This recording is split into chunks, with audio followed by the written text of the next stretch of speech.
In section 128, Tennyson continues to think about the work that time is doing in us. In stanza 3, he refers to the wild hours, and I interpret that to be personified time that he talked about before. Time is working in us, working on us, improving us as a race. At the start of this section, he says, love that rose on stronger wings, unpalsied when he met with death. So love that endures beyond death, this human spirit, the core of who we are,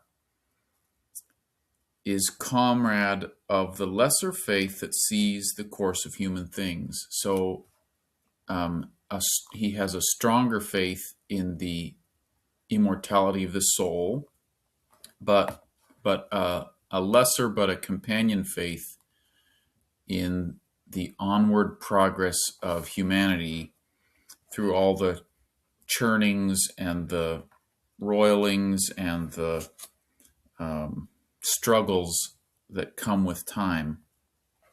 I love the image in stanza 2. No doubt vast eddies in the flood of onward time shall yet be made, and throned races may degrade, yet, O ye mysteries of good. So if you, an eddy is a little place where the current temporarily kind of backflows. So if you picture a stream or a river, and along the edges or at corners or bends, you can see little eddies where little sticks and twigs will flow backward briefly, and then sometimes they'll sit there and circle for a while, but eventually everything is moved downstream. So these vast eddies in the flood of humanity and time are times when, if you have a general trend of improvement in humanity, an eddy would be a temporary situation where we kind of degrade and work backwards, and maybe under a particular regime or a particular time and setting, things get worse. But he believes, and I believe, that eventually in the flood of God's love, in the flood of time,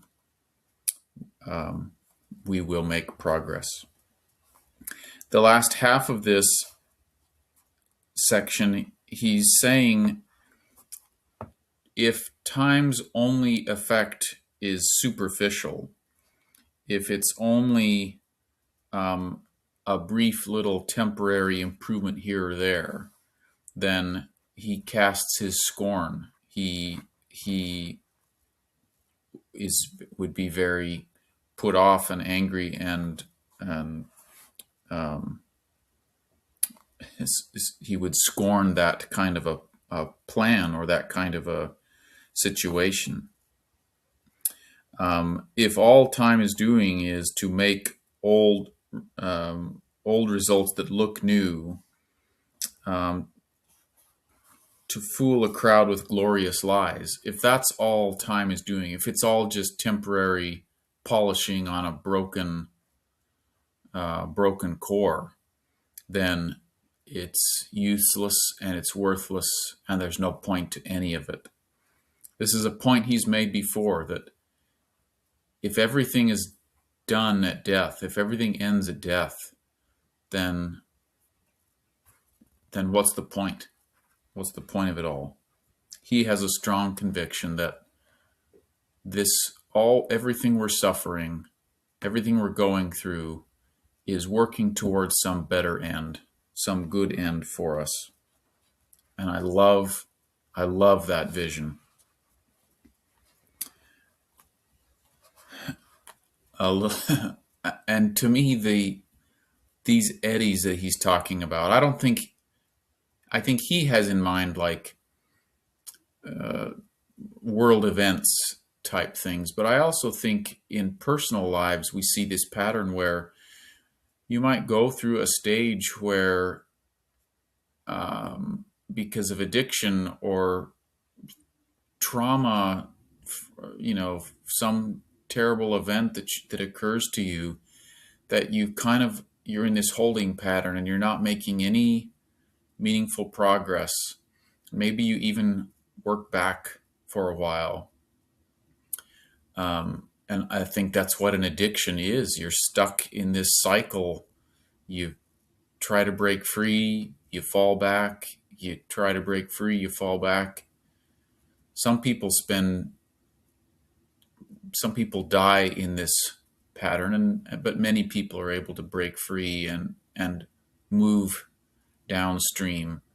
But to me, this ever-flowing, constant love of God is this force that eventually, yes, we're caught in these eddies. Eventually, we will make it downstream. We will be pulled by God's love, His inexorable love, unresistible love. But that's me interpreting a little more into this than what I think Tennyson meant. The love that rose on stronger wings, unpalsied when he met with death, is comrade of the lesser faith that sees the course of human things. No doubt vast eddies in the flood of onward time shall yet be made, and throned races may degrade, yet O ye mysteries of good. Wild hours that fly with hope and fear, if all your office had to do with old results that look like new, if this were all your mission here, to draw, to sheathe a useless sword, to fool the crowd with glorious lies, to cleave a creed in sects and cries, to change the bearing of a word, to shift an arbitrary power, to cramp the student at his desk, to make old barrenness picturesque, and tuft with grass a feudal tower. Why then my scorn might well descend on you and yours. I see in part that all, as in some piece of art, is toil cooperant to an end. And I love this idea that that life is a piece of art, and that at some point we will see the whole grand picture. We'll see every little dark spot on the picture, things that seemed like imperfections and blemishes and mistakes. It's all gonna make sense someday.